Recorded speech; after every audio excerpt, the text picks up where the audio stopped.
Les mousses à base de polyuréthane sont parmi les isolants thermiques les plus performants. Elles sont obtenues à partir d'un mélange de polyol, d'agents gonflants, d'additifs et d'isocyanates. Ces derniers sont des molécules réactives utilisées pour fabriquer des mousses isolantes. Elles permettent de créer une structure légère et rigide, très efficace pour retenir la chaleur.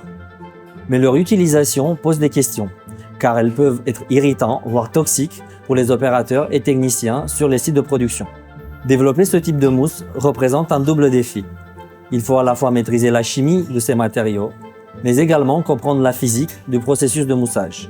Ici, à l'Institut Charles Sadron, notre expertise sur les mousses est double. Donc, d'un côté, on essaie de comprendre quel est le lien entre les propriétés structurales des mousses et les propriétés physiques derrière. Donc, notamment tout ce qui est mécanique, comment une mousse va répondre à une déformation, mais également des propriétés thermiques, comme quelle est la capacité d'une mousse d'isoler thermiquement un bâtiment, etc.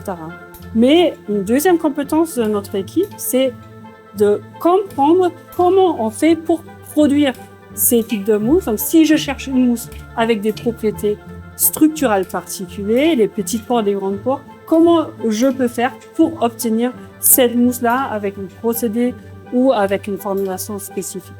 Historiquement, les mousses d'isolation comme celle-ci est fait à partir de polyuréthane. Et pour obtenir ces types de mousses-là, on mélange différents liquides qui n'ont pas envie d'être mélangés. On ajoute des agents stabilisants, des catalyseurs, d'autres composantes. On mélange tout cela d'une manière assez violente pour déclencher une réaction chimique qui va faire que j'ai la mousse qui gonfle et au fur et à mesure, la mousse va se solidifier. Donc, comme on peut imaginer, j'ai à la fois la chimie, la physique, mais aussi le processus qui joue un rôle parce que justement, la manière avec laquelle je mélange toutes ces composantes joue un rôle très important sur la structure finale de la mousse que j'obtiens.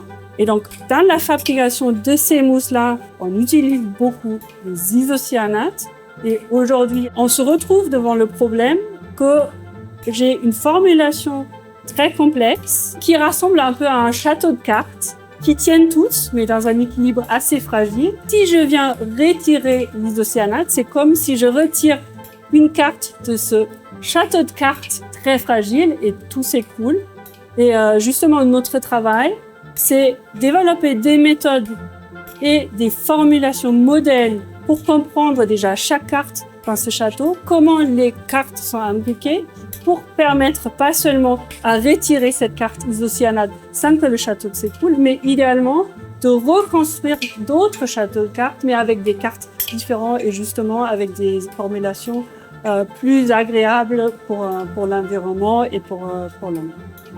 On voit ce projet comme une étape clé vers une nouvelle génération de matériaux isolants. Les travaux menés à l'Institut Charles Sadron apportent une meilleure compréhension des paramètres qui influencent la formation et la performance des mousses sans isocyanate. L'enjeu, à terme, c'est de transformer cette connaissance scientifique en solution industrielle. Ces échanges entre industrie et sciences plus académiques, c'est une relation gagnant-gagnante parce que pour nous, ces échanges nous amènent beaucoup de questions intéressantes, scientifiques, sur lesquelles on ne sera probablement pas tomber sur nos projets de recherche plus fondamentaux. Ce projet va permettre d'améliorer la sécurité des opérateurs, de concevoir des matériaux plus durables, plus responsables et tout aussi performants.